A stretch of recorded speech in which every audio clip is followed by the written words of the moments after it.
I'm staying at Cole's Ranch Lodge, just outside of Payson.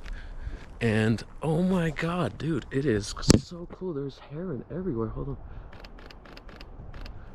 There's great blue herons all over this place. It's really cool. One of the things that I wanted to talk about, and it's like probably super useful for everyone that wants to get into photography and everyone that like wants to start off. Oh my god, dude, the herons are so cool.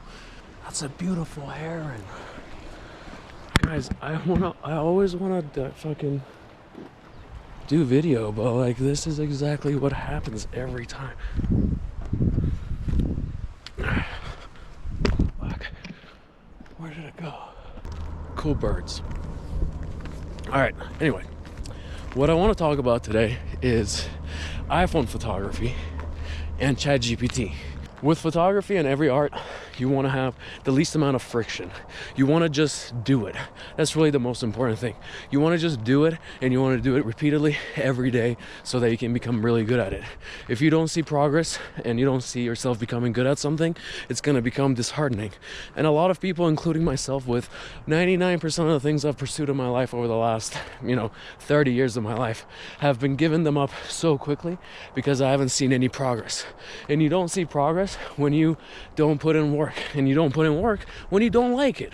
And when you don't like it is usually because there's a lot of friction, there's a lot of things to do, there's a lot of preparation, a lot of planning, and even the practice might not be fun. And if it's not fun for you and if you don't like it, that is such a waste of time for you to keep doing that. One of the best ways to become really good at something is to remove all friction and just make it super easy for yourself to do something repeatedly to become really good at it. For me, it was photography, the art form, and I ended up becoming really good at it because of the iPhone and ChatGPT. And that's why I want to talk about those two things. I think for me, the best part about one of the modern iPhones is the fact that you have 3 lenses. And at the time when I first started doing photography, I had a 10S and it had 2 cameras. It had the telephoto lens and the regular wide lens, and those 2 are very important focal lengths for being able to express yourself, especially if you have subject matter. And when I first started getting into photography, I thought that maybe I would try to be doing photography of people, portraits, street photography, cool little motions and this and that, fashion. I don't really know what I wanted to get into. Obviously these days that's not what I'm doing. I'm doing nature. But that only came from practice, and the reason I like the lenses is because it gave me the ability to do practice with 2 different types of lenses without having to switch anything, without having to have any friction. And most importantly, and I think this is really the most important part of lenses in general and cameras, is that things are expensive. So when people start off doing photography in the beginning, they decide to pick one lens. Most of the time is wide or ultra wide, and that's what they stick with for a year or 2 or maybe longer. And so they end up creating this eye for photography that's only a certain kind. So if it weren't for the iPhone and the multiple lenses and the focal lengths, I wouldn't be able to get that practice. At the time, that meant only 2 lenses. In the modern iPhones, if you have one of the Pro iPhones, that means you have 7 lenses. You have the ultra wide, and then you have the 24, the 28, and the 30, I believe, which is the 1X technically, which is 1X 1.5, and then you have the 2X, and then you have the 5X, which is the modern telephoto in iPhones. It's the 120 millimeter equivalents. This thing that I have right here is 100 to 400 millimeters, and that allows me to zoom in a lot. And a lot of people are obsessed with telephoto. I love telephoto. I'm one of those people. I'm obsessed with telephoto. But I wouldn't have been able to learn that I'm obsessed with telephoto if it hadn't been for that 10S iPhone, if it hadn't been for that experience. And I'm honestly really grateful to have had that iPhone. Basically, the point I'm trying to make is, if you have a modern smartphone, you should be able to just practice with all these lenses. And by practicing with these lenses, you get to learn how you want to express yourself with these lenses, with these focal lengths. You know, when I first started off photography 5 years ago, I knew so little about photography that I genuinely thought that a telephoto telephoto lens is does the same exact thing as an ultra wide photo, just being cropped down in post. I honestly didn't know anything about compression.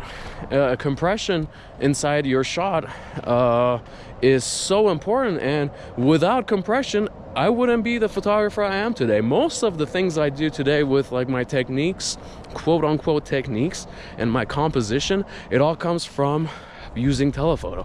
I love telephoto, and that's how I explain and express the way I see the world. So that's the iPhone. The second thing I want to talk about is ChatGPT. Sorry for looking up because I can hear the herons. What's that sound? Oh, it's a goddamn raven, dude. Fucking ravens, man. They make so many different sounds that they always trick me into thinking they're a different bird. God damn it. I love ravens though. Where was I? So with ChatGPT, I've used it to be able to get a grip of my life, and to be able to plan, and to be able to actually get out of my house and do shit. And the only way that I could personally, for me, to be able to do shit was to have confidence to go out there and to know that I'm doing something productive. And ChatGPT helped me get to that point, because I would just ask it questions in the very beginning, and to this very day, including today, I use ChatGPT extensively and religiously, and to the point where I think without ChatGPT I probably wouldn't be where I'm at today. And how good I am at photography, I feel like ChatGPT helped me with that, with helping me how to plan. Like, I asked ChatGPT, where should I go to do photography at this time in order to find a place where it has the least amount of crowds but potentially has the most amount of wildlife, the best weather, the least amount of mosquitoes. I'm trying to like be in this general area, I'm trying to accomplish this general type of photo. Where should I go? It's literally like asking a travel agent, but a travel agent that actually knows everything because it's so good at its job and it's completely unbiased and it wants you to do really well, and it gives you an answer like this, and it's free, and it's so powerful, and it's everywhere, and it's available all the time. And before 2022 or 2023 or whenever ChatGPT came out, a lot of us didn't know how to ask a lot of things. Today, with the technology we have with ChatGPT and all of these like generative AI, you can ask any question you want, however you want it, the way that you can get it out, because sometimes we just don't know how to ask, but ChatGPT pieces it all together. And for someone that has ADHD, and like, you know, at this point ADHD is like every one of us has it because of how we are living, I think a tool like ChatGPT is so powerful because it gave me confidence to go out there and do it. Like, I ask it questions like, hey, I want to do this, can I do it? Like, a lot of these places that I've discovered and gone to capture some of the best photos I've ever captured, I wouldn't have discovered them if it hadn't been for ChatGPT. You can even feed ChatGPT your photography. I feed ChatGPT a prompt to pretend like they are the most toughest critic in photography, and then I give it like the specific bullet points for photo competitions, let's say the Sony Photography Awards or whatever. And then I give it the bullet points, and then I feed it my photos, and I'm like, how do you think I would do? And the feedback it gives me is so unbiased, and it's so raw.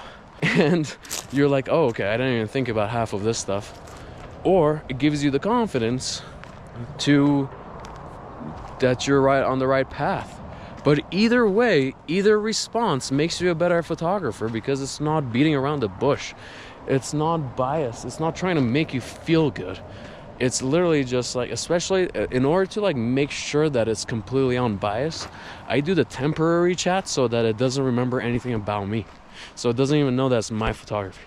So I just feed it, and I'm like, yo, rank this, rate it, and like whatever. So use iPhone, use ChatGPT, and just go out in the wild, man. I mean, I'm not saying do nature photography. That's not what I said. Like, just go out in nature. That's a separate tip. Just catch some clean oxygen, some trees and some birds and some good light. But otherwise, find your vision, find your voice, find what you like to shoot, and especially with the different lenses, you'll be able to capture different subjects in different ways. And genuinely moving forward, AI, if you know how to ask really good questions, if you know how to like give it good prompts, it is so powerful. It's just productive. Like, ask really good questions, use it as you would a teacher or as you would a counselor or someone. But like, it gives you non-bullshit, non-beating around the bush kind of fucking answers. It'll give you unbiased answers, and that's what you want as a human. You want to be able to push forward. You want to stop beating around the bush. People just always beat around the bush, and most of the time is because they want to be nice, but the majority of the time is because they just don't know. They just don't know. They don't have the answer.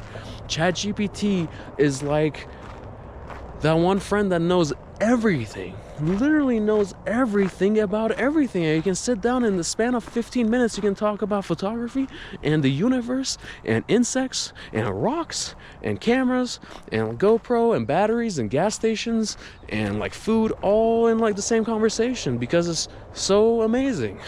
Just use them and become good. Keep pushing yourself. I'll see you later.